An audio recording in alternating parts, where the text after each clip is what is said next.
ভাই আমার রিভিউ হলো এটা আমার একটা এখানে এড করে দিন। মানে আমার লিস্টে একটা এড হবে। আপনার রিভিউ হচ্ছে যে এটা ছাড়া একটা নিতে হবে। আমি বাদ যাবো কেন?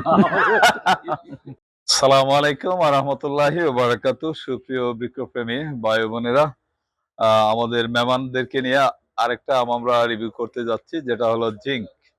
মানে এর আরেকটা নাম হলো জিল ইন্দো চাইনিজ। এটাও সেই বন্টন বিচের গেরিজেলের উদ্ভাবিত একটা জাত। চলুন দেখি আমরা স্বাদ কেমন।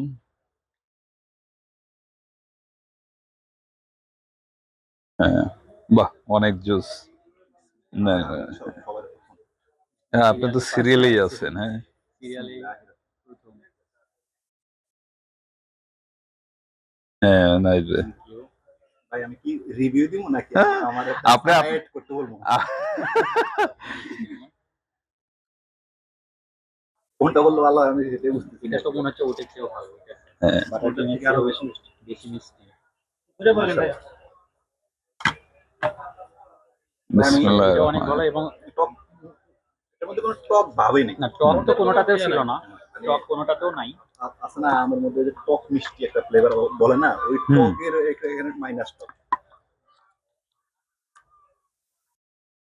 হুম। ভাই আমার রিভিউ হলো এটা আমার একটা এখানে এড করে দিন। মানে আমার লিস্টে একটা এড হবে। আপনার রিভিউ হচ্ছে যে এটা ছাড়া একটা নিতে হবে। নাম আছে তো ওখানে একটা এড হবে। আরো অ্যাড হবে। হ্যাঁ, আমি বাদ যাবো কেন? কিরকম ছিল বলেন ভাই? না এটা টেস্টটাও হচ্ছে অবশ্যই এটা ডিফারেন্ট টেস্ট, কিন্তু ওটার চেয়ে আমার কাছে এটা ভালো লাগছে। মানে জিল দুইটা জিংটা জিঙ্কটা, হ্যাঁ। জিংটা বেশি ওটা মজা ভালো, তো এটা আরো দুইটাই বেস্ট। দুইটার মধ্যে কম্পেয়ার সত্যি করলে এটা সত্যি অসাধারণ একটা আম। তবে এই জিঙ্কটা হচ্ছে কিন্তু লেটের আম। এটা আমাদের দেশে আগস্টের দিকে হারভেস্টের টাইম হবে। আর বাটার ক্রিমটা হচ্ছে mid variety. Okay, thank you.